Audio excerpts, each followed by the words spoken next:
everybody, and welcome back to Walking the Blunt Blade. I'm Oliver. I've got a lot of videos backed up, but I'm recording this one. I'm going to wedge it in and try and post it today. I love people like Tucker Carlson. I love people like Candace Owens, Piers Morgan.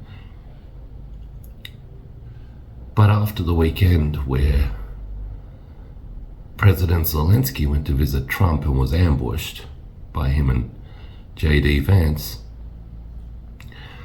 Look, I'm not a Trump supporter, I'm not a Zelensky supporter, but it's this simple.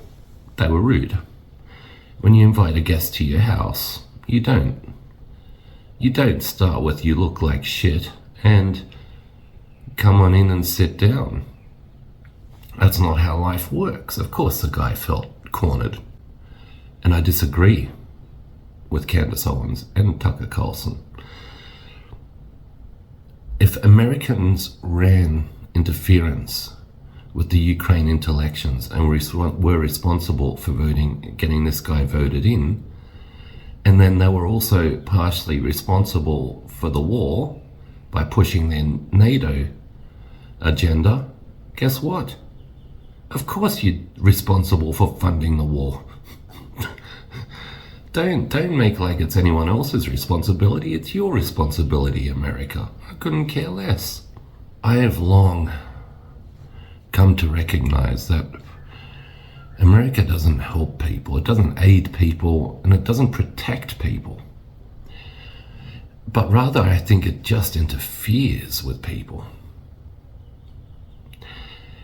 And that's the danger of the US culture. This is why some of my videos are based on getting rid of the US culture. The US culture needs to be in America where it belongs. The US likes to try and dictate to countries what they can and can't do. And then years later says, oh, look what the country's doing, they're weird. Kind of like Germany. No, that's not. Here's the most basic way forward. America can wrap up the Ukraine deal. I don't care how much it costs the taxpayers, because you guys were dumb enough to interfere. From there, I think Europe needs to unite as a whole. Europe should be strong enough to stand on its own. I've always said that. They don't need America. Europe needs to do such things as raise its military, and then drop out of NATO. NATO is irrelevant. NATO could be a good thing. Every country should drop out of NATO because we have something called the UN. And the UN is what dictates international law. Now, if America and Israel want to not abide by international law, that's fine. They can do their own thing. America and America, Americans in America, and Israelis in Israel. Europe, Canada, Mexico, the Middle East, China, Russia. We can all trade with one another. So the first thing that needs to happen is Europe needs to unite. Europe needs to drop out of NATO. And of course develop its own security systems, defenses, etc. Not a big deal.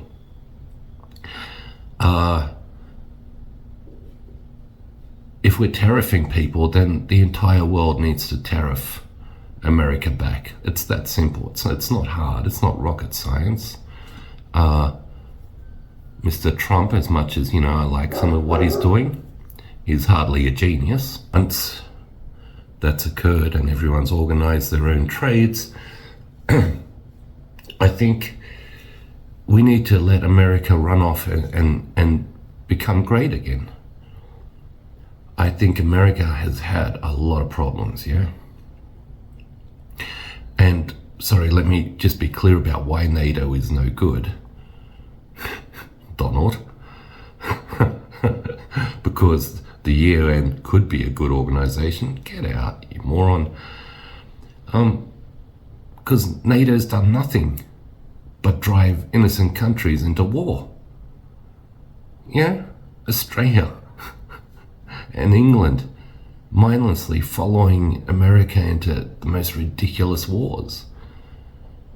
And really, America's done nothing but cause wars since World War II with third world countries, and all those wars were lost. That's why NATO's no good. Just a quick history lesson. So, once America becomes great again, that can only be done by squashing all the corruption and showing the world true transparency. So I'm talking about the Epstein files, I'm talking about Diddy, I'm talking about MLK, JFK, RFK. Once America has itself sorted out and shown the world true transparency, and that it can abide in international law and it can be trusted to do the right thing, that's when we can start negotiations about trade and, stuff like that. Until then, America has responsibilities. You level a country, or if you want to run interference in the elections, you pay for it. Same with Gaza, by the way. You level it, you pay for it. And Israel can pay for it. Now, in this time where Europe unites and the world picks itself up and lets America sort itself out, we need to also understand that Israel has a lot of work to do. And Israel and America can, be bed buddies or whatever they want to be, but until both of them can prove that they're legitimate and peace-loving people, we should really boycott these areas. Europe is strong enough, again, Germany specifically, to lead Europe. Europe should be leading stuff like the UN, and we should be the peacekeepers of the world. Yeah, it's that simple. So there's my advice for the morning. Cheers, everybody.